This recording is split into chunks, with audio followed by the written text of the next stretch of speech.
Hello, friends. This is Dave Hurwitz, executive editor at ClassicsToday.com. Is that straight? Yes, now it is.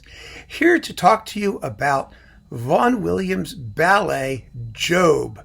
Now, the actual subtitle is A Mask for Dancing, which means that there's dance and there's a lot of sort of like pantomime-y stuff going on in it, and it really does tell the story of the book of Job. We all know the story, don't we? You know, Satan makes a deal with God that he can get Job to curse him, and so he tortures Job for the next several chapters until Job does curse him, and then God gets annoyed with the whole thing and condemns Satan and gives Job back everything that he lost, and it all ends happily ever after. And of course, biblical scholars know that in the real book of Job, it doesn't end happily ever after. They added an epilogue because otherwise the whole story was far too depressing and dismal to actually, serve as a useful moral lesson about the need for faith in a time of tribulation. I mean, if you don't get the prize in the box of Cracker Jack, what's the point, right? Anyway, that's my theological interpretation of the book of Job. Vaughan Williams wrote this piece in the late 1920s, and it is arguably, in my opinion, his greatest work of any kind, in any way, shape, or form, even greater than the symphonies. And I think the reason is because it strikes a perfect balance between the earlier sort of pastoral school pieces, which Constant Lambert, who conducted the first performance of Job, by the way, he called the English pastoral school sort of like a cow looking over a barn gate. And he had a point. And Vaughan Williams' later grittier style that appeared starting with the Fourth Symphony. And Job has a little bit of each, but it has simply the most beautiful, marvelous, evocative music. And it's stunningly well proportioned. The whole piece plays for like 40 minutes or so, 45 minutes, I think, in most performances. And it's in 9 sections. And I'm going to actually take you through them with musical examples because you just have to hear how good this music is. It is in so many ways the absolute essence of Vaughan Williams as a composer. And I really think he just never did anything greater. So it begins with a portrait of Job and his family, and everyone loves him, and everything is terrific and marvelous. Meanwhile, Satan is going to make his bet with God. And while he's making his bet with God, there is everyone is dancing around because it's a ballet. And at what they're dancing, let's see, there is the saraband of the sons of God, whatever that means. But it's a saraband. It is absolutely one of the most beautiful tunes you've ever heard in your life. If you like Vaughan Williams' Tallis Fantasia, you're going to love the saraband of the sons of God. And the interesting thing about it is that it kind of sounds like, for American listeners, it sounds like a Western. That sort of Western modal sort of thing. It could sound very good with a little bit more rhythm and energy. You could hear it out west with, horses gathering. Well, that's a different kind of cow looking over a barn gate, isn't it? But anyway, here is the saraband of the sons of God. And oh, this is so beautiful. This is the thing that got me hooked on Job, and it'll work for you too, I guarantee.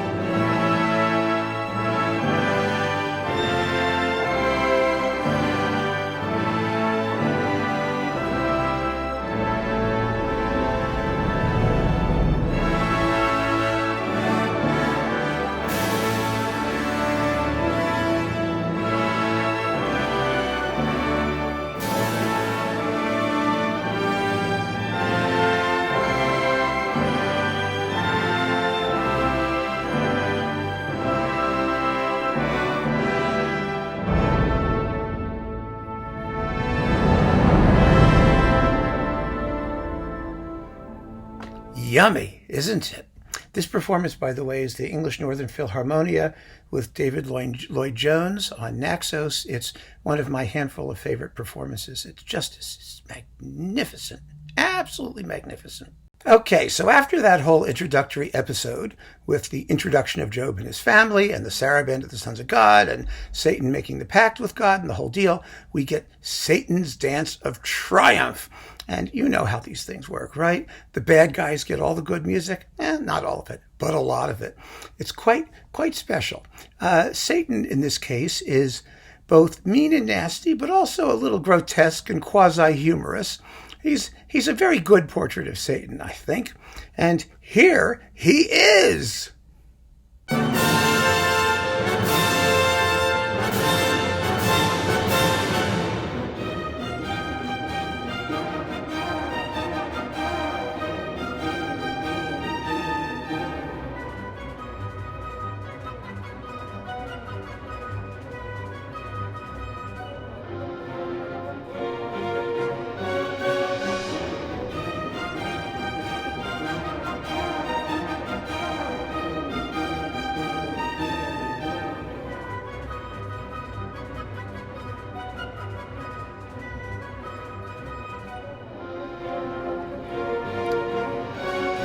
Okay, that's a bit of Satan. So Satan does his thing, and then there's a scene with Job and his family again, and we get, let's see, what is this? The Minuet of the sons of Job and their wives, because that's what biblical characters did, the minuet. They ran around dancing the minuet.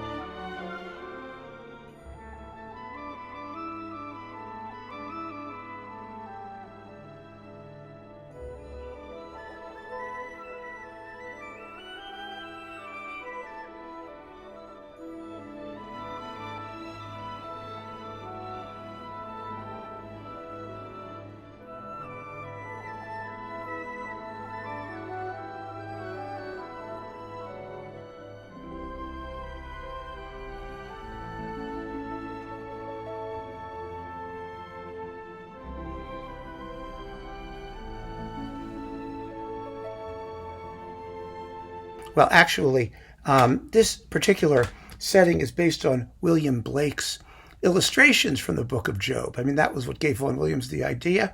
And so, I mean, if you're going to make reference to like William Blake, you could semi-plausibly toss in a minuet. I mean, you've already got a saraband, right? So you might as well have a minuet. This is one of the illustrations, by the way, one of Blake's illustrations. This is Satan afflicting Job with nasty boils and a terrible skin disease, which, of course, you could get treatment for, because if you watch commercials, we know that the heartbreak of psoriasis and eczema are no longer issues, but they were back then. Anyway, so after the minuet of the sons of Job and their wives, Satan does his hocus pocus and kills them all and wipes them out, and Job is devastated, absolutely devastated. And so he then has a dream. And the dream involves the dances of plague, pestilence, famine, and battle. And oh, what fun it must be to get the part of pestilence. Can you imagine putting that on your resume? You know, starred in the Covent Garden production of Job as pestilence.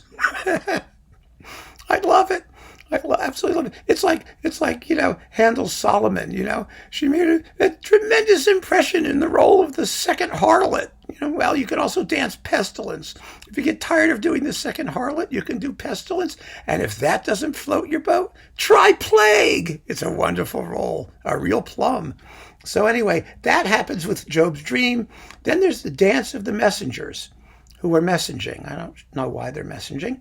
And then there's the dance of Job's comforters. This is really cool. It has a saxophone in it, and it sounds very hypocritical. Job's comforters are going, wee, wee. I mean, I could show it to you. But after that, Job has finally had enough. He's completely miserable, and he curses God. And I'm going to play you the moment he curses God, the heavens open, and there is Satan enthroned. Oh, yes, it's a hot moment, as you can imagine. It's where, my buddy here comes in, all right? Yeah, we get that. And we also get the organ. Now, I took a look at my score here because there are different performances that do it slightly differently. Vaughan Williams writes in the score on page 77, for those of you who have it, that if you have an organ with really strong reeds, you can leave out the brass parts that double the organ. Personally, I think that's a mistake. It doesn't matter how strong your reeds are, because the performances that I've heard, including this one with Vernon Handley, which I do not care for, we'll talk about that in a minute, it makes the music just sound too churchy. It's not supposed to be churchy. It's supposed to be terrifying, really, really terrifying. And here is the moment in question, again, with David Lloyd-Jones in the English Northern Philharmonia.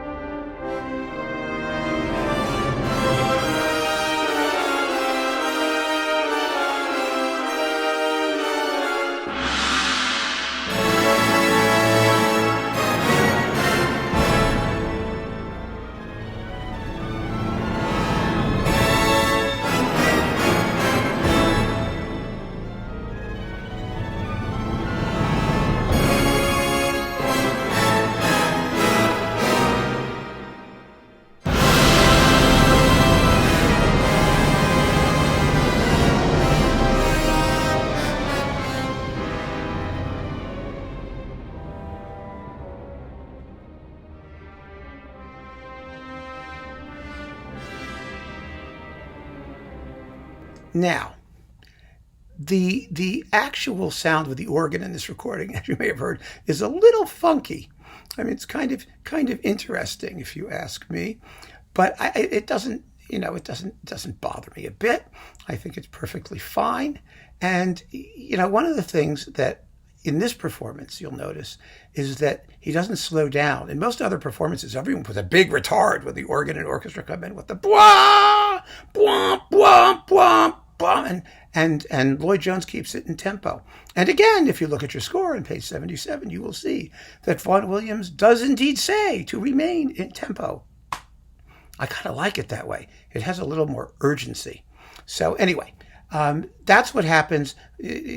God is cursed and Satan is triumphant until God shows up and reneges. He welches on his bet, essentially, with Satan and tells Satan to get lost, and Satan gets lost, and then comes, let's see. Oh, there's Eliyahu's dance of youth and beauty and the pavan of the sons of morning, which tell us that the ending will be happy, and that is followed by the galliard of the sons of morning. There's a lot of dancing up in heaven. You ever notice that? Just a lot of dancing around. And the altar dance and heavenly pavan. So there's all this heavenly dancing going on. Here's a bit of the galliard. It's a wonderful sort of robust, very, very English, four-square kind of clog dance kind of thing. It's really lovely. It's wonderful. Here it is.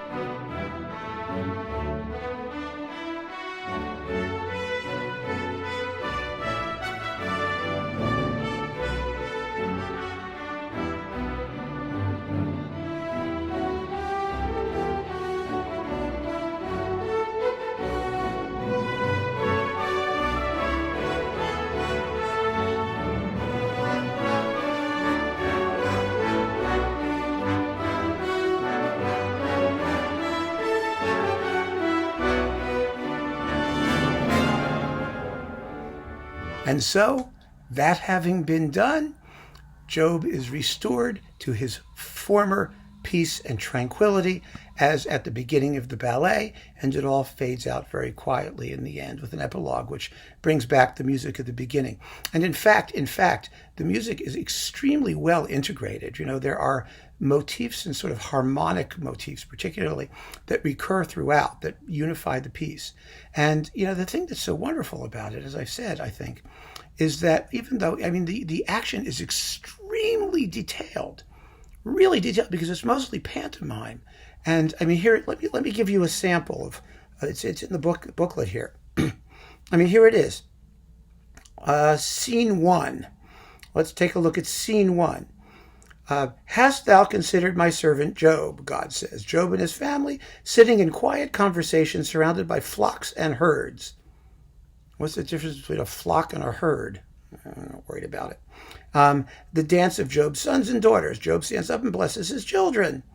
Everyone kneels. Angels appear at the side of the stage. Enter Satan, who appeals to heaven. Heaven gradually opens and displays God sitting in majesty, surrounded by the sons of God. Oh, I can't get out of my head. You know that scene from Monty Python and the Holy Grail? Oh, I can't. It just came to me. The line of angels stretches forever from earth to heaven. A light falls on Job. God regards him with affection and says to Satan, hast thou considered my servant Job? Satan says, put forth thy hand now and touch all that he hath, and he will curse thee. God says, all that he has is in thy power. Satan departs. The dance of homage begins again. God leaves his throne. I mean, there's a lot of action, a lot of minutely detailed stuff happening in just a couple of minutes of music. But what makes the piece so wonderful is that it holds together completely. You don't have to know any of that, which of course is always a good thing. You don't really want to know any of that. You just want to be able to listen to it. And it plays continuously, basically, in the most magnetic, hypnotic way. It's just absolutely fabulous. There's no reason not to listen to it intact. It's perfect, a perfect concert-length ballet. And it's a tragedy that it doesn't get played like every 15 minutes. It deserves to be played at least as often as Vaughan Williams symphonies do, and I think more. I think it's a greater work than any of them. I really do. So let's talk about recordings. I mentioned the Naxos, which we'll come back to. It's one of my favorite ones. It really is. It's a wonderful performance. Handley, I do not care for particularly, largely because it's just a little slack, and the recording isn't good. It's one of those, I don't know how to describe them, but we talked about it with respect to Handley's versions of the symphonies too. They're kind of hollow and tubby sounding, and he uses the organ solo at that big moment, which really doesn't work at all, I don't think. There's another new version that just came out that I reviewed on classicstoday.com. You can go have a look at that review if you want, with Mark Elder and the Halle Orchestra. Also disappointing. Also very disappointing. It had beautiful quiet bits and just boring, fast, loud bits. I mean, you have to have a balance in this piece. The fast and exciting parts have to counteract the slow and quiet parts to give you a good balance. And I don't understand it. I don't think it was that well recorded. Certainly not very exciting. And so that one's out. One very, very good one that I don't have here, it's in the overflow room in Connecticut, is Hickox, also on EMI. That's a very, very good performance and definitely worth considering. However, my other good ones here, I mean, there's a bunch of them. Barry Wordsworth on alto. This was originally, remember, on Collins Classics? It's with the Philharmonia. Really well recorded, very, very well done, absolutely beautiful in every respect. I mean, it's a deal. It's really a deal. And if you can find this, it's not hard. It's available. It exists. Well worth considering. Barry Wordsworth with the Philharmonia. Also, some of the Job people are Job specialists. Andrew Davis, he did it twice. Both with the Ninth Symphony coupled. Why? Teldec was the first one. It came out with his Vaughan Williams Symphony Cycle, and both of those performances, the Ninth and Job, are very, very good. And the Job is also recoupled with Walton's Belshazzar's Feast on a cheapy Warner disc, if you can find that. This is a new one, the Ninth, with Job. What is Chandos thinking? I don't understand them sometimes. Just remaking things for no reason. Well, they remade this, but it's great. I mean, it's terrific. There's no reason not to get it. It may be unnecessary, but it's very, very good. This is Andrew Davis with the Bergen Philharmonic. And we all know how wonderful they've been from their recordings with Andrew Litton on Biss. And, they're terrific. Thank God it wasn't the BBC Philharmonic. So either Andrew Davis will do you proud. But of course, the person who owns Job is Adrian Boult.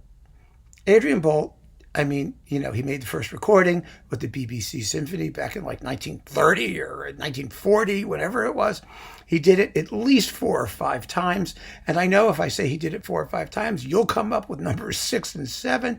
It was his piece. He owned it every bit as much as he did the planets.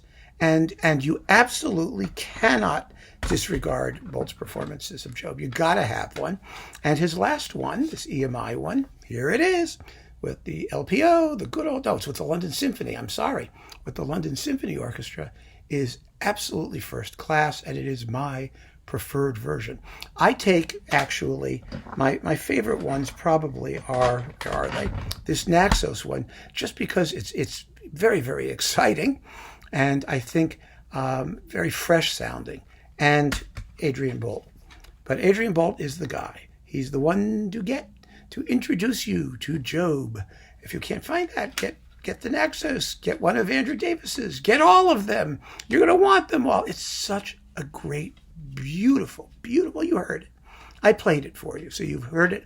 I don't have to sell it any harder than that. I don't think. It is glorious, first-rate, major, major masterpiece. And anyone who says otherwise deserves to be sent straight to hell to hang out with Satan. And that's that. Keep on listening, folks. Thank you for joining me. Take care.